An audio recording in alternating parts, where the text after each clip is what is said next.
Voici un discours très intéressant, qu'il me fallait partager avec vous. Je pense qu'il sera essentiel de vous entendre parler à la fin de cette vidéo, ou peut-être même pendant que la vidéo se déroule. Faire une pause et écrire ce que vous pensez pour ne pas oublier. Suivant. Monsieur le Premier ministre, Monsieur le Président du Conseil national de transition, Monsieur le Président des institutions de la République, Mesdames et Messieurs les ministres, Mesdames et Messieurs les ambassadeurs, et distingués invités, Mesdames et Messieurs. Je voudrais exprimer ma profonde gratitude à mes frères, leurs excellences, le capitaine Ibrahim Traoré, président du Faso, chef de l'État, président de la Confédération AIS,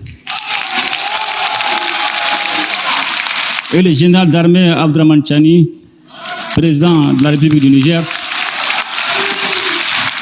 chef de l'État, pour la qualité de leurs apports à nos travaux. Leur engagement constant, leur analyse pertinente et leurs contributions éclairées ont été déterminants pour le succès de cette session. La richesse de nos échanges nous a permis de revisiter l'ensemble des actions réalisées dans le cadre de la mise en œuvre de la feuille de route de l'an 1 de la Confédération que nous avons définie de manière collégiale et d'esquisser avec clarté la responsabilité et les perspectives à venir dans le domaine de la défense et de la sécurité, du développement et de la diplomatie, tant au niveau régional qu'international. Je me réjouis de la volonté de son Excellence, le capitaine Ibrahim Traoré, président du Faso et président de la Confédération, de poursuivre les actions mises en œuvre de la feuille de route de l'an 1.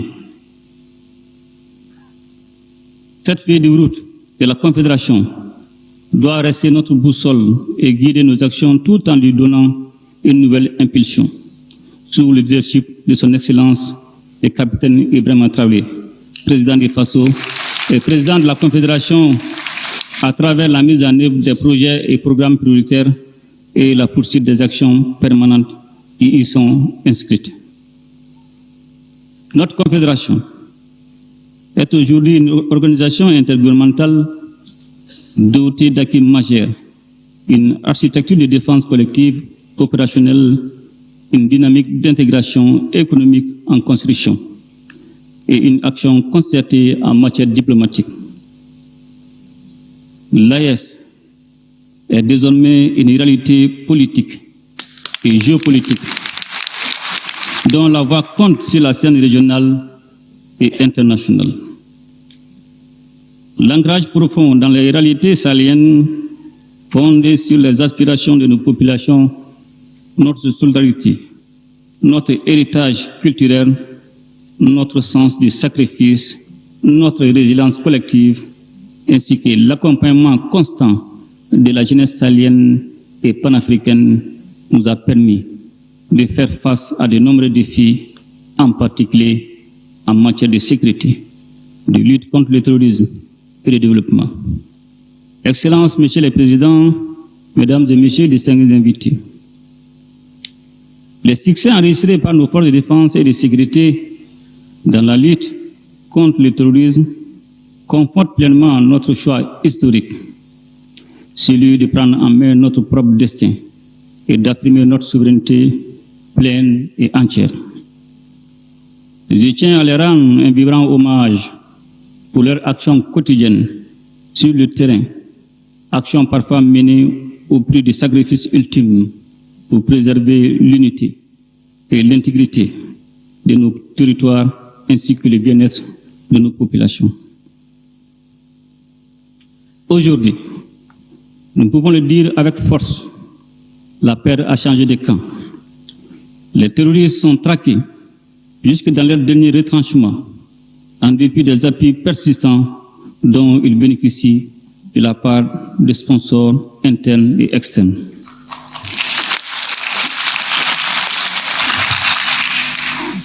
La poursuite du retour des personnes déplacées et des réfugiés illustre notre détermination à placer la protection des populations et de leurs biens au cœur de nos priorités.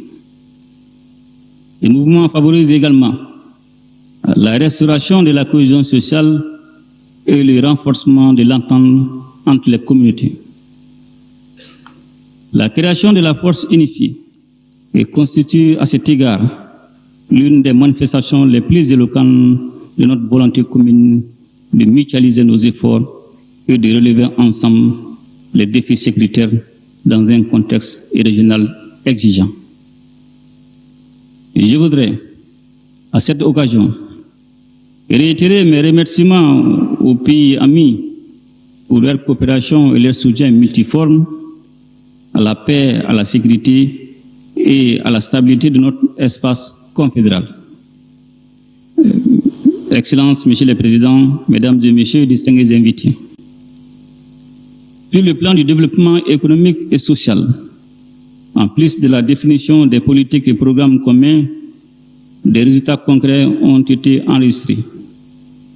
Nous venons de procéder à l'inauguration et au lancement de plusieurs outils structurants pour le développement et la communication au sein de notre espace, notamment la Banque confédérale, la télé de l'AS. Les instruments vont contribuer sans nul doute à renforcer notre souveraineté financière, à promouvoir notre identité culturelle et à valoriser notre vision commune sur la scène africaine et internationale. Le plein aboutissement de ces initiatives appelle à un espace libéré de toute entrave à la circulation des personnes et des biens. Objectif désormais en voie de réalisation au sein de l'AIS, matérialisé par la mise en circulation du passeport et de la carte biométrique AIS. Excellences, Monsieur le Président, Mesdames et Messieurs, distingués invités. Les protocoles additionnels relatifs aux piliers défense et sécurité, diplomatie et développement, ainsi que le protocole additionnel relatif aux sessions confédérales des parlements dont nous venons de procéder à la signature complètent notre architecture institutionnelle. Les instruments juridiques vont certainement renforcer la cohérence de nos actions, améliorer leur mise en œuvre et permettre une prise en charge efficace des préoccupations de nos populations, notamment grâce à l'implication active des députés confédéraux. Excellences, Monsieur le Président, Mesdames et Messieurs, distingués invités, permettez-moi de féliciter mon successeur, Son Excellence le capitaine Ibrahim Traoré, pour le choix porté sur lui pour me succéder à la présidence de la Confédération. Son engagement et sa détermination, que nous saluons, constituent des atouts majeurs pour la poursuite des objectifs de l'AIS. Je suis convaincu que les actions qui seront conduites durant sa présidence contribueront à consolider davantage notre position en matière de sécurité, de lutte contre le terrorisme, de développement et de renforcement de notre action diplomatique sur la scène régionale et internationale. Et je souhaite plein succès à mon frère, Son Excellence, le capitaine Ibrahim Traoré, président du FASO, dans sa mission. Et je l'assure de notre accompagnement constant pour la réalisation des objectifs de la Confédération. Excellences, Monsieur le Président, Mesdames et Messieurs, distingués invités, l'AS poursuit sa marche résolue vers l'émancipation et la prospérité. Notre vision commune s'affirme, nos institutions se consolident et notre coopération s'intensifie. Avec le soutien de nos peuples, unis et solidaires, nous réussirons. Sur ces mots, je déclare clos les travaux de la deuxième session du Collège des chefs d'État de la Confédération AIS. Je vous remercie. Qu'Allah bénisse notre Confédération.